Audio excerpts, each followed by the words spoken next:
What if many of us have been lied to in the past about the law of attraction? And it's not necessarily that there are any really ill intentions when it comes to this, but there's certain key principles about how our reality works that I think have been used and really misguided, that has us blocking things from actually coming into our life or actually making transformative change inside of our own lives. Now, along this journey of manifesting my dream life, which I believe I'm living right now, I have learned many things, and I have learned that some of the things that I learned about the law of attraction do not actually work, or don't work in the way that they're at least said that they would work. And I'm gonna show you exactly what those three things are to make your process so much easier, and to also help you go deeper than just the surface level of many of the things we learn with the law of attraction. So this video will save you time, will save you energy, and allow things to come to you easier than ever because you start embodying these principles in a very powerful way. Welcome back to another video. My name is Aaron, and I help people expand their consciousness. Now in this video, I want to share with you the three most common misguided things when it comes to the law of attraction. And when I first saw the law of attraction, I actually watched the movie The Secret.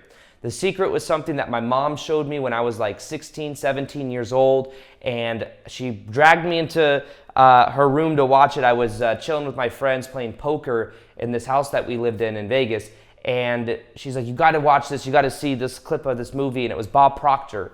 And he's talking about how thoughts, correlate with what we experience. And I first was like getting dragged to it. I was like, I don't really want to watch this. This looks weird. But something about it really stood out to me. There was something about understanding the correlation between what we think and what we experience that I was really fascinated by. And that 2 or 3 minutes of watching Bob Proctor turned into me watching the whole entire thing because I was that fascinated by it.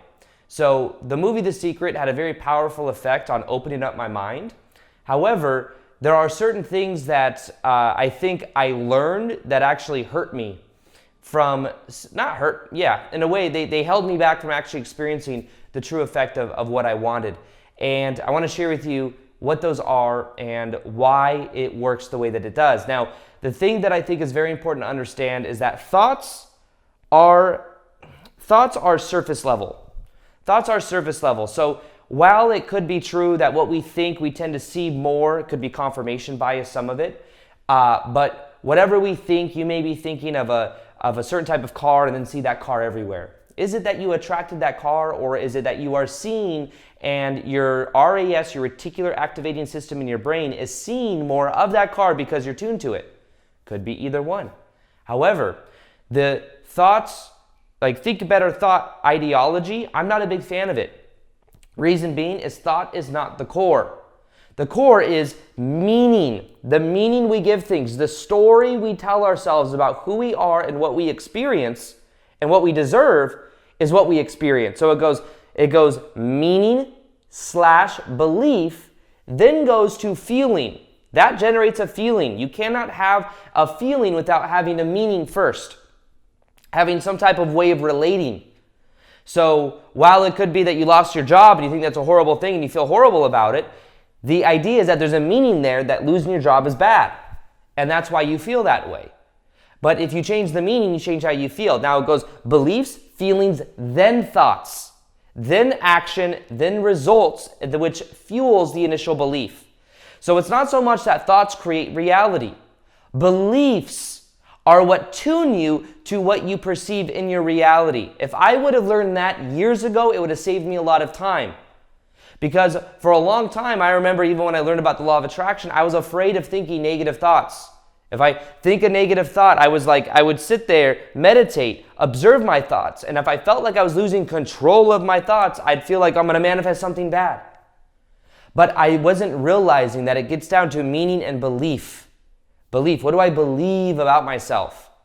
Now you'll notice that when you believe something about yourself and you become empowered, you then take action, you think, you feel, and you act differently because it stems from belief. And even think about it. Dr. Joe Dispenza talks about it's how you think, feel, and act. Think, feel, and act that makes up your vibration. Well, you got belief, and then you got feel, think, act. So, yes, that makes up your vibration, but what is at the core?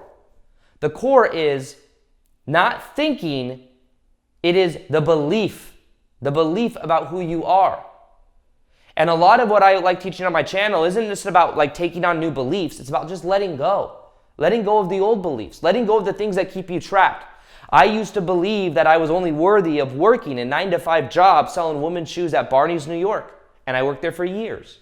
And I was in this little box. And this little box felt safe. This little box felt comfortable. But guess what? I was trying to think my way out of the box. It didn't actually happen until I went beyond thinking and into being. I started being a full-time YouTuber. I started linking up not just my thoughts, but also my actions, my feelings, believing it was possible for me. And when you see other people that are doing something that you want to do or that you have yet to do, it empowers you to know you can do it too. That's the funny thing about like even this course I recently did, the 21-day Magnetic Love Challenge. I ended up going live for 21 days in a row for over an hour a day, coaching people live on how to like become aware of their patterns when it comes to love and their self-worthiness, and really self-love was the key of it. But people started popping. People started having these crazy transformations, and people would see these people on Zoom coaching having these transformations, and then they would have their own breakthroughs. What happened is people started believing in this process because they'd see other people's results. So then they believed that it could happen for them too. And then it kept that process going. But where was the power really? The power was in everybody believing it could work for them. And it was also the initial belief that I set with the course.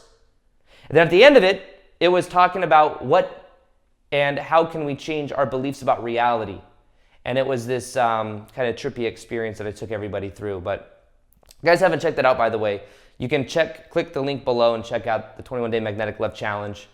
And yeah, it was very powerful. You could read the testimonials to see what's possible. But that was something we went through because of belief. It wasn't about changing thoughts, thinking better thoughts. It was about who are we being? Now, the second thing that you've been told and that we learn, and even from the book Think and Grow Rich, which is a very powerful book by Napoleon Hill, but there's a part in there that talks about desire. You must have a white, hot, burning desire. And if you have this white, hot, burning desire, you will get it. But what it's misinterpreted as, and it says this in the book too, it doesn't say just have a strong desire and you'll get it. That white, hot, burning desire may move you to action.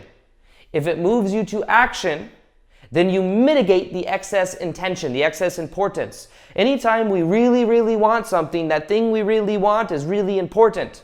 And if it's really important, it's really on a pedestal. So wanting is actually lacking. If I vibrationally want something, I say, I want that thing over there, then I'm saying I do not have that thing over there. But I would not say that I want this candle. I do not want this candle if I have it in my hands. It's like, no, I have it now. I don't want it anymore. So when we're talking about vibrational resonance, you'll notice that if you have somebody you're trying to, talk to in your life and you're attracted to them, and you really, really want things to go well, you're really, really attached to what they think of you, maybe you really, really want their validation, the more you want anything, the more you resist it. You notice the people you're most attracted to or are the most attractive are the ones that want the least from you. The ones that are unattached. Non-attachment is attractive. Now, in the same way, when you move through life and you're not attached, it's different. I used to work a sales commission job selling women's shoes. If I was helping someone and I was really attached to whether they bought or not, it would create resistance, and a lot of times they wouldn't buy. If I was let go of outcome and just more so focused on also connecting and adding value, that was a way of not having that on a pedestal and that resistance leaving. So you don't get what you want, you get what you are. When you are naturally being the ideal version of you, it will be natural. When I was making daily videos on YouTube, people would ask me all the time, Aaron, how do you make daily videos? And I would just tell them, it's natural. This is part of my identity. That's another part of this process that's important to realize. Thinking better thoughts, even your beliefs, it's tied to your identity. Who the hell are you? Now here's a powerful thing. Your identity is a flexible little noodle. It's a flexible noodle. It's not al dente. Al dente is that hard noodle that crushes. No, it is. Isn't it? I don't know. I'm not a pasta expert. But the idea is, your identity, you are who you decide you are at this moment. I decided at one moment, I'm a YouTuber. I started believing that what I said has value. I started putting that out there, and then everything began changing. So It's you being that ideal version of you and giving yourself permission to be that version of you. Now, I would say that with the law of attraction, it's about getting to the core of your beliefs about what you believe you deserve. What you will receive in your life is a direct reflection of what you believe you deserve. And part of what you believe you deserve is connected to your worthiness. So one of the biggest blocks I see, and this is the third one, has to do with worthiness and people believing that if they think it, they'll get it, not knowing, do you even believe you deserve what you are getting? Now, what are your rules that you have that you deserve something? Do you have a rule that you need to be perfect? Do you have a rule that you need other people's validation and that you really care what other people think? A lot of times our beliefs and worthiness come from childhood experience, where we have a level of shame, where we think there's something broken. There's something wrong with me. Shame means I'm broken. My identity is broken. There's something wrong with me. And from that, we then believe we don't deserve the ideal relationship. We don't deserve to go full-time doing what we love, or we don't deserve abundance. We believe that that's not something that maybe other people, yes, but not me. And that's because we're not paying attention to our self-worth. What do we believe we deserve? And that's what you could do, is you could begin to let go and realize that the shame you may be carrying around from your childhood, whatever it is, you can realize it wasn't your fault.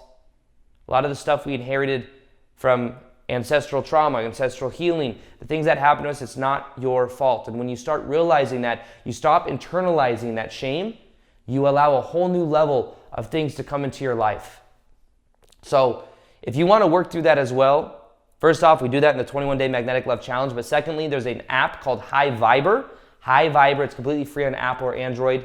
You download that app, or you go to highviber.com. There is an inner child meditation that will help you to release that shame from childhood. It's an inner child meditation where we energetically go to Kauai, and we connect to our inner child, we heal it, and as we heal it, we allow more to come into our life in a very powerful way. So go to highviber.com, or just click or go to the Apple or Android. Check that out. It'll be at the top in the app, that shadow work integration, shadow childhood meditation.